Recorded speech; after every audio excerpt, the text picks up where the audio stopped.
கடந்த சில தினங்களுக்கு முன்பாக தமிழக வெற்றி கழகத்தின் தலைவர் விஜயை வைத்து அம்பேத்கர் நூலை வெளியிட்ட ஆதவ் அர்ஜுனாவை பற்றி செய்திகளிலும் பத்திரிகைகளிலும் பரபரப்பாக பேசப்பட்டது. கடந்த ஜனவரி 26ஆம் தேதி விடுதலை சிறுத்தைகள் கட்சி திருச்சியில் ஜனநாயகம் வெல்லும் எனும் மாநாட்டை சிறப்பாக நடத்தி முடித்தது. அந்த மாநாட்டில் பல லட்சக்கணக்கான விசிக தொண்டர்கள் குடும்பமாக கலந்து கொண்டார்கள். லட்சக்கணக்கில் கூடிய கூட்டத்தை பார்த்து உளவுத்துறை அனுப்பிய தகவல்களால் மோடியும் அமித்ஷாவும் அதிர்ந்து போனார்கள் என்ற தகவல்களும் சமூக ஊடகங்களில் வெளியானது. திருச்சியில் நடைபெற்ற மாநாட்டில் விசிகாவின் ஆன்லைன் உறுப்பினர் சேர்க்கைக்கான இணையதளமும் வெளியிடப்பட்டது. இந்த இணையதளத்தை வடிவமைத்து கொடுத்தது ஆதவ் அர்ஜுனா தலைமையிலான வாய்ஸ் ஆஃப் காமன் குழுவினர். மேலும் வாய்ஸ் ஆஃப் காமன் நிறுவனர் ஆதர் அர்ஜுனாவும் இந்த ஆன்லைன் உறுப்பினர் சேர்க்கை தளம் மூலமாக தன்னையும் விடுதலை சிறுத்தைகள் கட்சியில் இணைத்துக் கொண்டார். மாநாட்டின் மேடையில் ஆதவ் அர்ஜுனனை அழைத்து அவருக்கு பாராட்டுகளை தெரிவித்தார் தொல் திருமாவளவன். விசிகாவின் பல்வேறு நிகழ்வுகளை ஒருங்கிணைத்து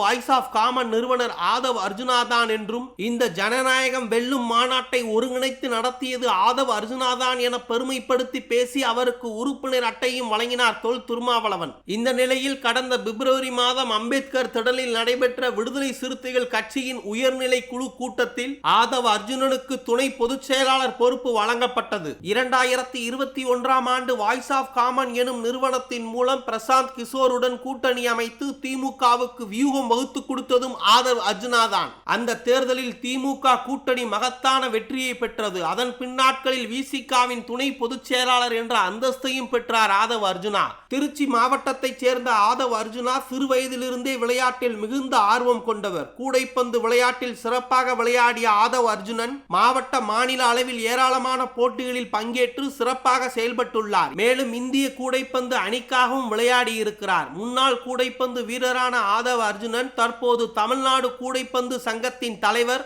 மற்றும் தமிழக ஒலிம்பிக் சங்கத்தின் பொதுச் செயலாளர் என கூடைப்பந்து விளையாட்டுத்துறை சார்ந்த பல்வேறு முக்கிய பொறுப்புகளை வகித்து வருகிறார். கடந்த ஆண்டு நடைபெற்ற இந்திய கூடைப்பந்து தேர்தலில் வெற்றி பெற்று இந்திய கூடைப்பந்து சம்மேளத்தின் தலைவராகவும் உள்ளார் ஆதவ் அர்ஜுனன். கோவையைச் சேர்ந்த லாட்டரி சீட்டு விற்பனை அதிபர் மார்டினின் மருமகன் தான் இந்த ஆதவ் அர்ஜுனா. மார்டினின் மகள் டெய்சியை காதலித்து திருமணம் செய்து கொண்டார். லாட்டரி உலகின் முடிசூடா மன்னன் சாண்டியாகோ மார்டின். இவரது பெயரை அடிக்கடி நாம் செய்திகளில் கேள்விப்பட்டிருப்போம். ஆண்டுக்கு ஒருமுறை அமலாக்கத்துறையால் இவரது வீட்டில் வருமான வரி சோதனை நடத்தப்படும். இந்தியாவில் எந்த மாநிலத்தில் சட்டமன்ற தேர்தல் நடந்தாலும் சரி, நாடாளுமன்ற தேர்தல் நடந்தாலும் சரி, பெரும்பாலான கட்சிகளுக்கு ஆயிரக்கணக்கான கோடி நிதியுதவி இவர்தான் வழங்கி உதவுவார். இவரது மருமகன் தான் விசிகாவின் தற்போதைய துணை பொதுச் செயலாளர் ஆதவ் அர்ஜுனா. மியான்மர் நாட்டின் ரங்கூன் நகரில் கூலி தொழிலாளியாக வேலை பார்த்து வந்த மார்டின் 1988ஆம் ஆண்டு தமிழ்நாட்டுக்கு வந்து லாட்டரி தொழிலில் ஈடுபட தொடங்கினார். அதன் பின்னாட்களில் தனது தொழிலை இந்தியா முழுவதும் மேலும் பூட்டான் மற்றும் நேபாளம் ஆகிய நாடுகளுக்கும் விரிவுபடுத்தி